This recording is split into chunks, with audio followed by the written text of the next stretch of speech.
Well, you might have guessed I'm not on trail, and I haven't been on trail for a week, and I'm getting really antsy to get back.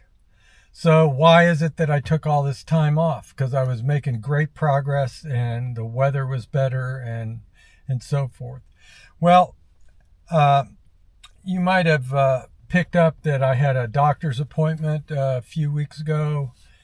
And the reason is that I've been having a problem on trail, and it doesn't seem significant, but trust me, it is extremely significant.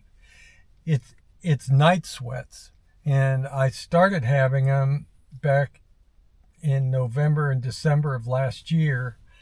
Although I didn't recognize it as night sweats, I just thought, oh, I had too many covers on and I sweated a little bit.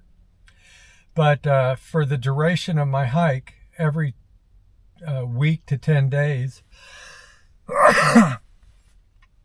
and I never know when it's going to happen, I'll wake up and my clothes are soaked and my sleeping bag is soaked. And normally this is not a problem. It's just kind of an inconvenience.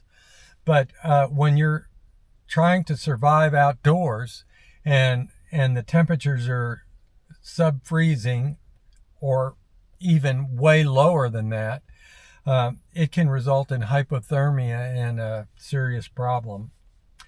So I've been dealing with it, and it's not been fun, waking up at 2 o'clock in the morning and finding out I'm just completely drenched. I have to strip off all my clothes and excuse me, try to get my sleeping bag somewhat dry. And it usually takes 2 or 3 hours to get things squared away. And by that time, I just usually get on the trail and start hiking in the dark.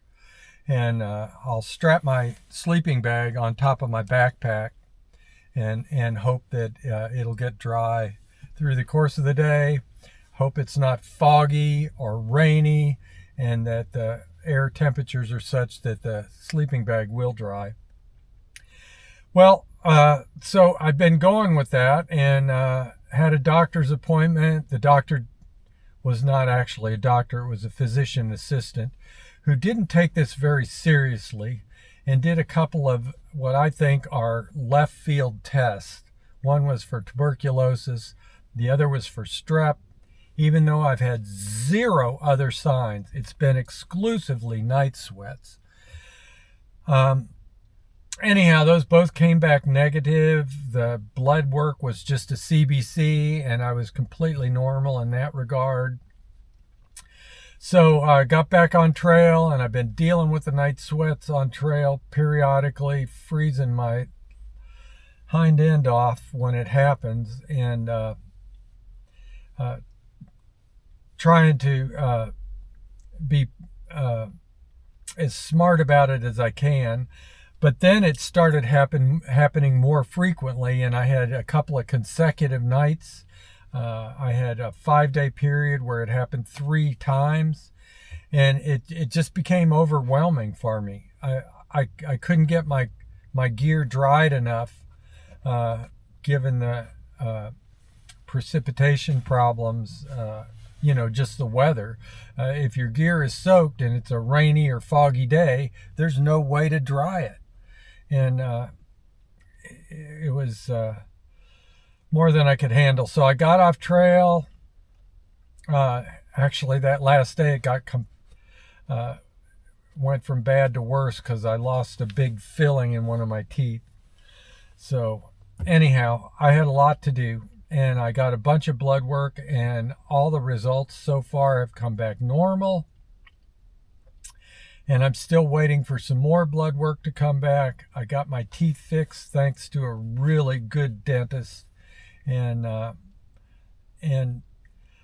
so I may never find out. On the list of rule outs, there's some really bad things it could be. I hope they don't come to pass, but we'll see. I'm itching to get out. This particular segment of tape or video is going to be rather short, but I've said before, it's not a death wish and doing this hike, and I regret not being able to be out there, but I've got some plans on how to deal with it moving forward if I don't get any answers, and we'll see where it goes from there. So that's about it, and I look forward to talking with you again, hopefully on the trail.